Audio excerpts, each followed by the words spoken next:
Hi hello ನಮಸ್ಕಾರ ಗೆಳೆಯರೇ ಸ್ನೇಹಿತರೆ, ಎಲ್ಲ ಹೇಗಿದ್ದೀರಾ? ಎಲ್ಲ ಚೆನ್ನಾಗಿದ್ದೀರ ಅಂದ್ಕೊಂಡಿದ್ದೀನಿ. ನಾನು ಸಹ ಚೆನ್ನಾಗಿದ್ದೀನಿ. ಎಲ್ಲರಿಗೂ welcome back to our channel, ನಿಮ್ಮ ಮನೆ ಮಗ SK ಚಾನಲ್ಗೆ. ನಾನು ನಿಮ್ಮ ಪ್ರೀತಿಯ ಶಶಾಂಕ್ ಮಾತಾಡ್ತಾ ಇರೋದು. ಇವತ್ತಿನ ಬಗ್ಗೆ ಈ ಒಂದು ವಿಡಿಯೋ ಇರ್ತಕ್ಕಂಥ ಒಂದು ವಿಡಿಯೋ ಬಗ್ಗೆ ಏನು, ಇದೆಲ್ಲ ತುಂಬ ಜನಕ್ಕೆ ಕುತೂಹಲ ಅನ್ನೋದು ಹುಟ್ಟಿ ಹಾಕುತ್ತೆ. ಏನಂದರೆ ಅಂಥ ವಿಚಾರವನ್ನು ನಾನು ಈ ಒಂದು ವಿಡಿಯೋದಲ್ಲಿ ನಿಮ್ಗೆ ತಿಳಿಸ್ಕೊಳ್ಳೋಣ ಅಂತ ತೊಗೊಂಬಂದಿದ್ದೀನಿ.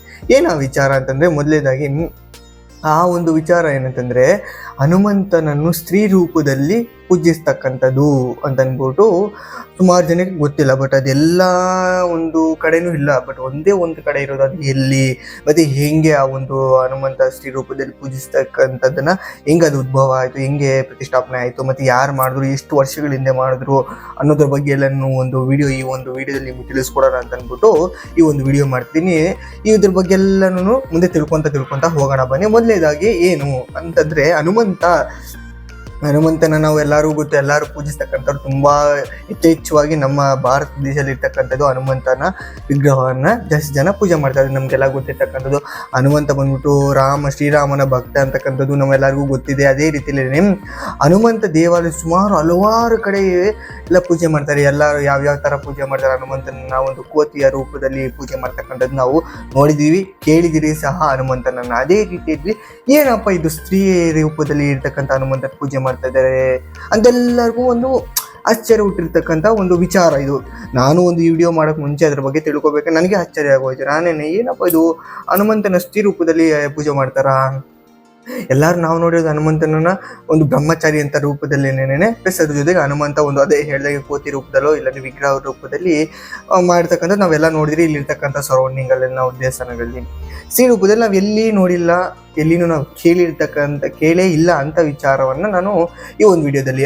ಮೊದಲನೇದಾಗಿ ಈ ಒಂದು ಮಹಿಳೆಯ ರೂಪದಲ್ಲಿ ಇರ್ತಕ್ಕಂಥ ಹನುಮಾನನ್ನ ಯಾವ ಸ್ಥಳದಲ್ಲಿ ಇದೆ ಅಂತಂದ್ಬಿಟ್ಟು ಮೊದಲನೇದಾಗಿ ಎಲ್ಲಿ ಬರುತ್ತಂದ್ರೆ, ಈ ಒಂದು ಹನುಮಾನದು ಬಂದ್ಬಿಟ್ಟು ಛತ್ತೀಸ್ಗಢನ ರಾಜ್ಯದಲ್ಲಿ ಬರ್ತಕ್ಕಂಥದ್ದು. ಇದು ದೇವಾಲಯ ಮಹಿಳೆಯ ರೂಪದಲ್ಲಿ ಪೂಜಿಸ್ತಕ್ಕಂಥ, ಸ್ತ್ರೀ ರೂಪದಲ್ಲಿ ಇರ್ತಕ್ಕಂಥ ವಿಗ್ರಹನ ಪೂಜಿಸ್ತಕ್ಕಂಥದ್ದು ಎಲ್ಲಂದ್ರೆ ಛತ್ತೀಸ್ಗಢನ ರಾಜ್ಯದಲ್ಲಿರ್ತಕ್ಕಂಥದ್ದು.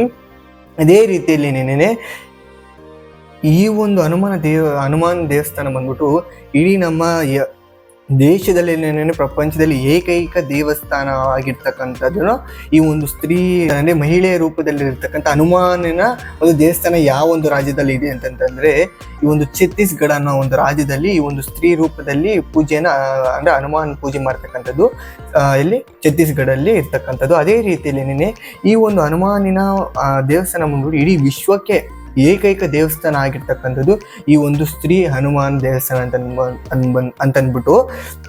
ಅದೇ ರೀತಿಯಲ್ಲಿ ಇದರ ವಿಶೇಷತೆಗಳು ಏನು ಅನ್ನೋದ್ರ ಬಗ್ಗೆ ಎಲ್ಲನೂ ತಿಳ್ಕೊಳ್ಳೋಣ ಬನ್ನಿ. ರಾಜ್ಯದಲ್ಲಿ ಇರ್ತಕ್ಕಂಥದ್ದನ್ನು ತಿಳ್ಕೊಂಡು ಅದೇ ರೀತಿಯಲ್ಲಿ ಈ ಒಂದು ಯಾವ ಊರಲ್ಲಿ ಬರುತ್ತೆ ಅಂದರೆ, ಛತ್ತೀಸ್ಗಢ ರಾಜ್ಯದಲ್ಲಿ ರತನ್ಪುರ ಎಂಬ ಒಂದು ಜಿಲ್ಲೆಯಲ್ಲಿ ಇರ್ತಕ್ಕಂಥ ಗಿರಿಜಾಬಂದ್ನಲ್ಲಿರುವ ಈ ಒಂದು ಹನುಮಾನಿನ ದೇವಸ್ಥಾನ ಬಂದ್ಬಿಟ್ಟು. ಅದೇ ರೀತಿಯಲ್ಲಿ ಈ ಒಂದು ದೇವಸ್ಥಾನದ ಬಗ್ಗೆ ಹೇಳ್ಬೇಕಂದ್ರೆ ಜನರು ಅಪಾರ ನಂಬಿಕೆಯನ್ನು ಇಟ್ಕೊಂಡು ಇರ್ತಕ್ಕಂಥ ಪೂಜೆ ಮಾಡ್ತಾ ಇರ್ತಕ್ಕಂಥದ್ದು. ಯಾಕಂತಂದರೆ ಅವರ ಏನೇನು ಆಸೆಗಳಿದೆ ಅದನ್ನೆಲ್ಲ ಪೂರ್ಣ ಮಾಡ್ತಕ್ಕಂಥದ್ದು, ಹಾಗೆ ಏನೇ ಒಂದು ರೋಗ ಸಮಸ್ಯೆ ಏನೋ ಬರ್ಬೋದು ಅದೆಲ್ಲನೂ ಆ ಒಂದು ದೇವಸ್ಥಾನದಲ್ಲಿ ಪೂಜೆ ಮಾಡಿ ಅಲ್ಲಿರ್ತಕ್ಕಂಥ ಒಂದು ಏನಂತಾರೆ ಬಾವಿ ಅಂತಿದ್ದಾರೆ, ಅಲ್ಲಿ ಮುಳುಗಿ ಎದ್ದರೆ ಎಲ್ಲನೂ ಅವ್ರದ್ದೆಲ್ಲ ಕಷ್ಟ ಹೋಗುತ್ತೆ ಅಂದರೆ ಅಪಾರ ನಂಬಿಕೆನ ಇಟ್ಕೊಂಡು ಪೂಜೆ ಮಾಡ್ತಾ ಇರ್ತಕ್ಕಂಥದ್ದು ಆ ಒಂದು ಏಕೈಕ ವಿಶ್ವದಲ್ಲೇ ಇರ್ತಕ್ಕಂಥ ಹನುಮಾನಿನ ಮಹಿಳೆಯ ಸ್ತ್ರೀ ರೂಪದಲ್ಲಿರ್ತಕ್ಕಂಥ ಹನುಮಾನ್ ದೇವಸ್ಥಾನ. ಹೀಗೇನೆ ಅದೇ ಥರನೇ ಈ ಒಂದು ವಿಗ್ರಹದ ವಿಶೇಷತೆ ಏನಂತಂದ್ರೆ, ಬಲಭಾಗದಲ್ಲಿ ರಾಮನ, ಎರಡು ಭಾಗದ ಭುಜದ ಮೇಲೆ ಬಂದ್ಬಿಟ್ಟು ಸೀತೆಯನ್ನ ಒತ್ಕೊಂಡಿರ್ತಕ್ಕಂಥದ್ದು ಹನುಮಾನು ಅಂತಂದ್ಬಿಟ್ಟು ಅಲ್ಲಿ ವಿಶೇಷತೆ, ಆ ವಿಗ್ರಹದ ವಿಶೇಷತೆ ಆಗಿರ್ತಕ್ಕಂಥದ್ದು. ಅದೇ ರೀತಿಯಲ್ಲಿ ಈ ಒಂದು ಗಿರಿಜಾ ಬಂದಿರ್ತಕ್ಕಂಥ ಒಂದು ಊರಲ್ಲಿ ದೇವಸ್ಥಾನ ಬಂದ್ಬಿಟ್ಟು ಇದ್ರ ಬಗ್ಗೆ ಇದು ಹೆಂಗೆ ಪ್ರತಿಷ್ಠಾಪನೆ ಆಯಿತು, ಯಾವ ಥರ ಬಂದಂದ್ರೆ ಸುಮಾರು 10,000 ವರ್ಷಗಳ ಹಿಂದೆನೇ ಇದು ಪ್ರತಿಷ್ಠಾಪನೆ ಆಗಿರ್ತಕ್ಕಂಥದ್ದು.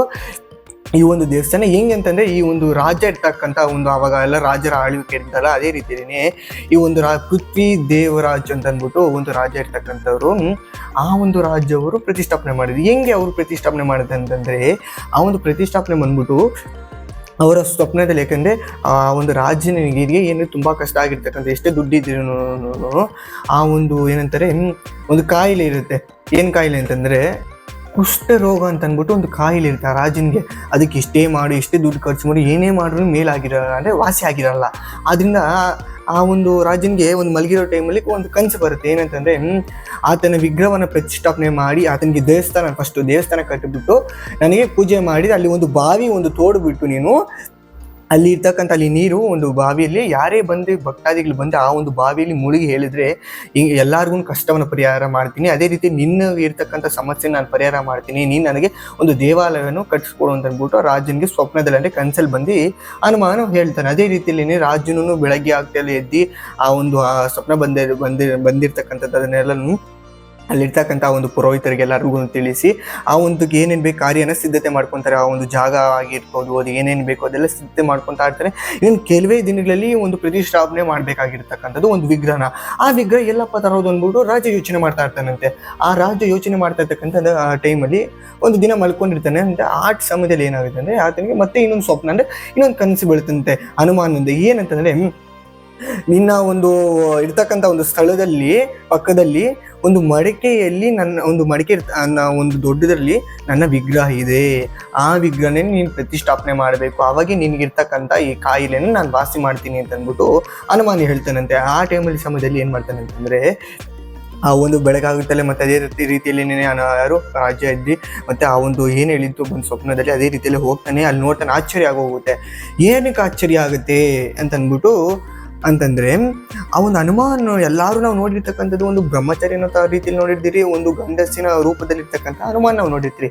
ಆ ಒಂದು ಏನಾಗುತ್ತೆ ಅಂದರೆ ರಾಜನಿಗೆ ಆಶ್ಚರ್ಯ ಆಗೋಗುತ್ತೆ. ಅಲ್ಲಿ ಇರ್ತಕ್ಕಂಥವ್ರುಗಳು ಸ್ತ್ರೀ ರೂಪವನ್ನು ಧರಿಸಿಕೊಂಡಿರ್ತಕ್ಕಂಥ ಹನುಮಾನಿನ ವಿಗ್ರಹ ಇರ್ತಕ್ಕಂಥದ್ದು ಅಲ್ಲಿ ವಿಶೇಷವಾಗಿ. ಇದೇನೇ ಈ ಒಂದು ವಿಶೇಷತೆ ಅಂತಂದರೆ ಹನುಮಾನೇನೆ ಅಲ್ಲಿರ್ತಕ್ಕಂಥ ವಿಗ್ರಹ. ಆ ವಿಗ್ರಹ ಮತ್ತೆ ತಗೊಂಬಂದು ಮತ್ತೆ ದೇವಾಲಯದಲ್ಲಿ ಪ್ರತಿಷ್ಠಾಪನೆ ಮಾಡ್ತಾನೆ. ಆ ಪ್ರತಿಷ್ಠಾಪನೆ ಮಾಡಿ ಪೂಜೆ ಕೈಂಕಾರ ಏನಿರುತ್ತೆ ಎಲ್ಲನೂ ಸಂಪೂರ್ಣವಾಗಿ ಪ್ರಾಪ್ತಿ ಮಾಡ್ತಾನೆ. ಆತನಿಗಿರ್ತಕ್ಕಂಥ ಏನೇನು ಕಾಯಿಲೆ ಇದೆ ಅದೆಲ್ಲ ಸಂಪೂರ್ಣವಾಗಿ ಕ್ಲಿಯರ್ ಆಗುತ್ತೆ.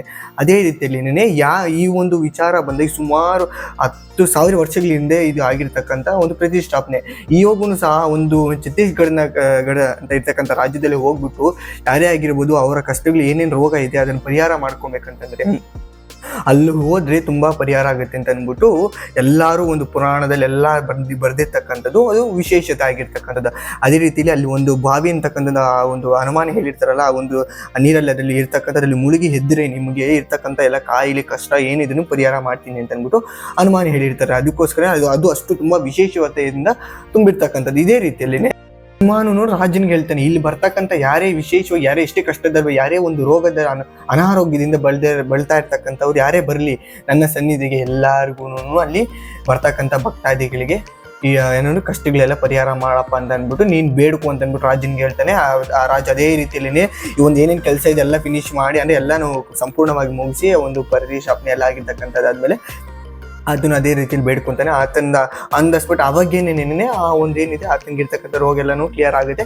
ಈ ಒಂದು ವಿಗ್ರಹದ ವಿಶೇಷತೆ ಅಂದರೆ ಒಂದು ಸ್ತ್ರೀ ರೂಪದಲ್ಲಿ ಪೂಜೆ ಮಾಡ್ತಾ ಇರ್ತಕ್ಕಂಥದ್ದು. ಅಂದರೆ ಆ ಒಂದು ಕಿವಿಗೆ ವಾಲೆ ಆಗಿರ್ಬೋದು, ಒಂದು ಒಡವೆ ಆಗಿರ್ಬೋದು, ಏನೇ ಅವೆಲ್ಲನೂ ಹಾಕಿ ಪೂಜೆ ಮಾಡ್ತಕ್ಕಂಥದ್ದು ಇದಾಗಿರ್ತಕ್ಕಂಥ ಈ ವಿಶೇಷತೆ. ಇದು ತುಂಬ ಜನಕ್ಕೆ ತಿಳಿದಿರಲ್ಲ. ಹೇಳಬೇಕಂದ್ರೆ ನನಗೆ ಮೊನ್ನೆ ತಿಳಿತು ಈ ಒಂದು ವಿಡಿಯೋ ಮಾಡ್ಬೇಕಂದ್ರೆ ಅದ್ರ ಬಗ್ಗೆ ತಿಳ್ಕೊಳ್ಳೋವಾಗ ಮಾಹಿತಿನ ನನಗೂ ಇಷ್ಟುವರೆಗೂ ಸ್ತ್ರೀ ರೂಪದಲ್ಲಿ ಇರ್ತಕ್ಕಂಥ ಒಂದು ವಿಗ್ರಹ ಇದೆ, ಅದಕ್ಕೆ ಪೂಜೆ ಮಾಡ್ತಾರೆ ಅನ್ನೋದ್ರ ಬಗ್ಗೆ ನನಗೂ ಸಹ ಒಂದು ಗೊತ್ತಿರಲಿಲ್ಲ. ನಾನು ತಿಳ್ಕೊಂಡ ಮೇಲೆ ನಾನು ನಮ್ಮ ಸಬ್ಸ್ಕ್ರೈಬರ್ ತಿಳಿಸ್ಕೊಬಿಡ್ಬೇಕಲ್ಲ ನನಗೆ ಗೊತ್ತಿರ್ತಕ್ಕಂಥ ವಿಚಾರನ ಅಂತ ಅಂದ್ಬಿಟ್ಟು ಈ ಒಂದು ವಿಡಿಯೋ ಮುಖಾಂತರವಾಗಿ ನಾನು ಈ ಒಂದು ವಿಚಾರ ನಿಮ್ಮ ಮುಂದೆ ತಿಳಿಸ್ಕೊಳ್ತಾ ಇದ್ದೀನಿ. ಈ ಒಂದು ವಿಚಾರ ಏನೋ ನಿಮ್ಗೆ ಇಷ್ಟ ಆಗಿದೆ, ಇದೇ ಥರ 4 ಜನಕ್ಕೆ ಶೇರ್ ಮಾಡಿ ಈ ಒಂದು ವಿಚಾರವನ್ನು ಎಲ್ಲರಿಗೂ ತಿಳಿಸೋ ಥರ ಮಾಡಿಕೊಡಿ. ಅದೇ ರೀತಿ ನಿಮಗೇನೆ ಅನುಕೂಲ ಆದರೆ ಆ ಒಂದು ಸ್ಥಳಕ್ಕೆ ಹೋಗಿ ಬನ್ನಿ ಅಂತ ನನ್ನ ಕಡೆಯಿಂದ ನಾನು ಹೇಳ್ತೀನಿ. ಆ ಭಗವಂತನ ಆಶೀರ್ವಾದ ಎಲ್ಲರ ಮೇಲೆ ಸಹ ಇರಲಿ, ನನ್ನ ಮೇಲೆ ಸಹ ಇರಲಿ ಅಂತ ಅಂದ್ಬಿಟ್ಟು ಸರ್ವೇ ಜನ ಸುಖಿನೋ ಭವಂತು ಅಂತ ಹೇಳ್ತಾ ಈ ಒಂದು ವಿಡಿಯೋ ಇಷ್ಟಾಗಿ ಲೈಕ್ ಮಾಡಿ, ಅದೇ ರೀತಿ ಸಪೋರ್ಟ್ ಮಾಡಿ. ಹೆಚ್ಚಿನ ವಿಡಿಯೋಗಳಿಗೆ ಹೆಚ್ಚಿನ ಒಂದು ಕಂಟೆಂಟನ್ನು ಯಾರು ಮಾಡದೇ ಇರತಕ್ಕಂಥದ್ದನ್ನು ಆದಷ್ಟು ನಾನು ತೊಗೊಂಬರೋಕ್ಕೆ ವಿಚಾರನ ನಾನು ನಿಮಗೆ ತಿಳಿಸ್ಕೊಡೋಣ ಅಂತ ಅಂದ್ಬಿಟ್ಟು ಈ ವಿಡಿಯೋನ ಮಾಡ್ತಾ ಇರ್ತೀನಿ. ಒಂದು ಲೈಕ್ ಹಂಗೆ ಮಾಡಿ, ಒಂದು ಸಬ್ಸ್ಕ್ರೈಬ್ ಮಾಡಿ, ಫಾಲೋ ಮಾಡಿ, ಶೇರ್ ಮಾಡಿ 4 ಜನಕ್ಕೆ ಅಂತ ಹೇಳ್ತಾ ಸರ್ವೇ ಜನ ಸುಖಿನೋ ಭವಂತು ಸಂಸ್ಥ ತನ್ಮಂಗಳಾನಿ ಭವಂತು ಅಂತ ಹೇಳ್ತಾ ಈ ವಿಡಿಯೋನ ಇಲ್ಲಿಗೆ ಮುಗಿಸ್ತಾ ಇದ್ದೀನಿ. ನೆಕ್ಸ್ಟ್ ವಿಡಿಯೋ ಸಿಕ್ಕಂಡ್ರೆ ಬಾಯ್.